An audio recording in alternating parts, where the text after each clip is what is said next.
In the world of finance, there's just so much noise, right? Charts, data, endless expert opinions. It's a lot to sift through. But what if I told you there's one single, simple line on a graph that has a better track record of predicting recessions than pretty much anything else out there? It's called the yield curve. And honestly, you can think of it like an economic weather forecast. And when that forecast calls for a storm, you better believe investors pay attention. So today, we're going to learn how to read that forecast. We're going to learn its language. So here's our roadmap. First up, we're going to break down the fundamentals. What in the world is the yield curve? Then we'll get into the fun part, decoding the different shapes it makes. After that, we'll dive deep into why it's got this legendary status as a recession predictor. We'll even look under the hood at the forces that push and pull it around. And most importantly, we're going to translate all that into actual strategies for you, the investor. And we'll wrap up with some crucial perspective on why it's an incredible tool, but not a crystal ball. Let's do this. Okay, so first things first. Before we can understand the whole picture, we've got to understand the pieces that make it up. And really, it just comes down to three simple ideas. Let's start with the humble bond. At its heart, a U.S. Treasury bond is just a fancy IOU. It's a loan. You, the investor, are lending money to the U.S. government. In return, the government promises to pay you back in full down the road, and along the way, they pay you interest for the trouble. Now, because the U.S. government has a perfect track record of paying its debts, these bonds are seen as the safest investment on planet Earth. That idea of safety, that's going to be really important in a few minutes. All right, so what about yield? Well, that's just the return you're getting on that bond, your interest rate. Now, here is the single most important rule you need to know, and it feels a little weird at first. Bond prices and bond yields move in opposite directions. It's like a seesaw. Imagine tons of people suddenly want to buy your bond. They'll bid up the price to get it, right? But the interest payment on that bond is fixed. So if the price goes way up, the percentage return, the yield, for that new higher price actually goes down. Price up, yield down. Price down, yield up. That's the engine that drives this whole thing. And finally, we have maturity. And this one's super simple. It's just how long the loan is for. The government issues these IOUs for all kinds of different time frames, from as short as just 1 month all the way out to 30 years. Okay, so let's put it all together. You've got bonds with different maturities, 1 month, 2 years, 10 years, 30 years. And each of those bonds has its own yield. The yield curve is just what you get when you plot all of those yields on one chart.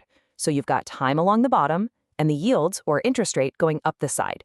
You just connect the dots, and that line you get, that's it. That's the yield curve. It's a snapshot of interest rates across time. Now, here is where it gets really interesting. Because that line, it's not set in stone. It wiggles around every single day based on what millions of investors are doing all over the world. And the shape of that line, that shape is a message. It's the market's collective gut feeling about where the economy is headed. So let's learn how to read those shapes.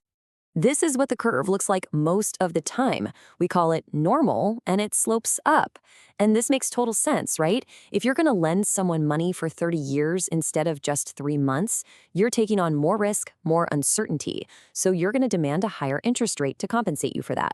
When you see this nice upward slope, it's a sign that the market thinks things are healthy. It's a thumbs up for the economy. But then, sometimes the curve does something that just seems to break all the rules. It inverts. It flips completely upside down. All of a sudden, you get paid a higher interest rate for lending money for just 2 years than you do for 10 years. Just think about how bizarre that is. The market is basically saying there is more risk in the next couple of years than there is over the next decade.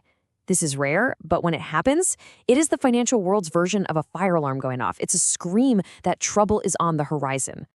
And this slide just lays out the two stories perfectly. On the left, you've got the normal curve. That's your sunny day forecast.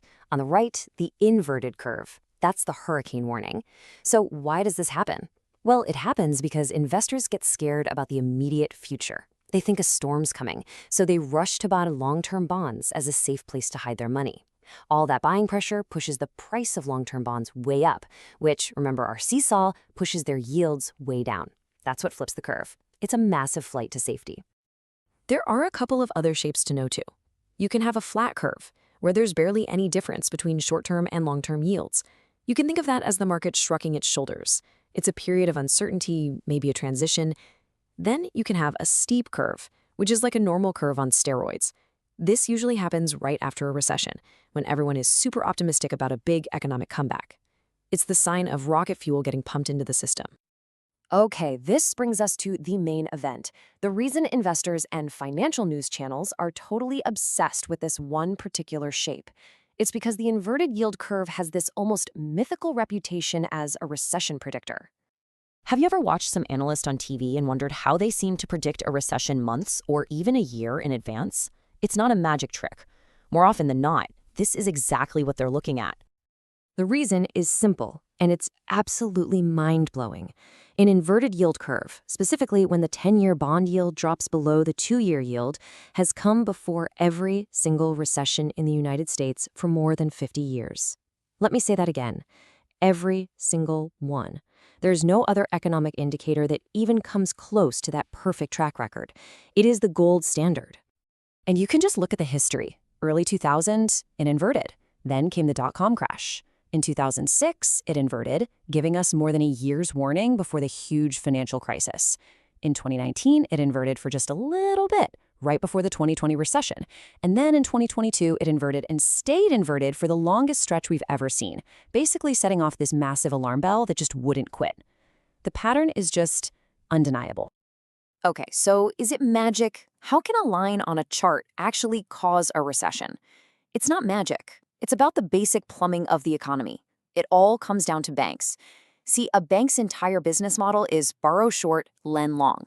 They pay you a tiny interest rate on your savings account, that's short-term borrowing, and they lend that money out for a 30-year mortgage at a much higher rate. That difference is their profit. But when the curve inverts, their business model breaks. Suddenly, the interest they have to pay for money is higher than what they can earn by lending it out. They start losing money on new loans. So what do?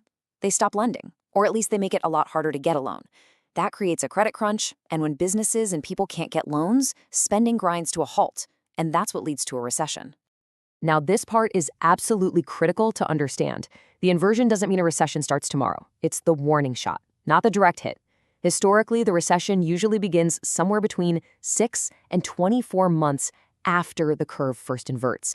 And that lag time is exactly why the signal is so incredibly useful. It's not just telling you it's raining. It's telling you a big storm is forming way out on the horizon, giving you plenty of time to get ready. All right, so we know what the shapes mean, we know why inversion is such a big deal, but let's quickly peek under the hood. What are the actual forces that are pushing and pulling this curve around every day? Well, there are really 4 main drivers. The biggest one, the 800-pound gorilla, is the Federal Reserve. The Fed basically controls the very front end of the curve with its interest rate policy. Then you have inflation expectations. If investors think inflation is going to be high down the road, they'll demand higher yields on long-term bonds. Third is just raw economic growth. A booming economy means more borrowing and more demand for money, which pushes rates up. And finally, you've got global demand. If there's a crisis somewhere else in the world, money from all over floods into safe U.S. bonds, which can push our long-term yields down, sometimes for reasons that have nothing to do with our own economy. Okay, theory time is over. This is the practical part. This is great info, but how do you actually use it to make smarter decisions with your own portfolio? Let's open up the investor's playbook. This chart is basically your cheat sheet. When the curve is normal or steep, signaling good times ahead, you might want to lean into stocks that do well when the economy is strong, like industrials or financials. When the curve goes flat, it's a sign to be more cautious. But when it inverts, that is a clear signal to play defense. That could mean shifting into more stable companies. You know, the ones that sell stuff we need no matter what, like food, toothpaste, and medicine. It can also mean building up some cash, so you're ready to jump on opportunities when things get cheap. Now, you don't have to watch every single dot on the curve. The pros really just focus on the difference, or the spread, between a couple of key maturities. The most famous one is the 10-year yield versus the 2-year yield. The other one that gets a lot of attention, especially from the Fed itself, is the 10-year versus the 3-month. All right, let's wrap things up with a really important reality check, because as powerful as this tool is, and as incredible as its track record is, it's not a magic 8-ball. And there's some things about the modern economy we have to keep in mind. You see, after the 2008 crisis, central banks around the world started doing these massive bond buying programs called quantitative easing, or QE. And when a central bank buys trillions of dollars of long-term bonds, it can artificially push those yields down and distort the curve's signal. We also mentioned those global factors, which play a much bigger role today than they did 30 years ago. And of course, that 6 to 24-month lag time, that's just an average. It could be shorter, it could be longer. These things don't mean the signal is broken, but it does mean we need to look at it with a little more nuance these days. Really, the best way to think about it is this. The yield curve is like an incredibly smart detective with a nearly perfect conviction rate. But even so, you'd never rely on just one detective's opinion. You'd want to look at all the other evidence too. And as an investor, that's what you should do. Look at the yield curve, but also look at things like unemployment, corporate profits. Build a complete picture of what's going on. So whenever you're looking at the market, check in on the curve. For example, after that historically long inversion in 2022 and 23, everyone was watching for it to turn positive again. But even when it does, how positive it is matters. If it's just barely upward sloping, like this, with a narrow spread, that might suggest the market is still feeling pretty cautious. The storm might have passed, but the sky isn't exactly clear yet. It's a living, breathing story that's always changing. So, the next time you hear someone on TV mention the yield curve, it's not going to be just noise anymore. You'll hear the story. You'll hear the market's collective whisper about its hopes and its fears for what's to come. And now you know how to speak its language. By listening to that story, you are so much better equipped to navigate your own financial future. So the only question left is, what story is it telling you today?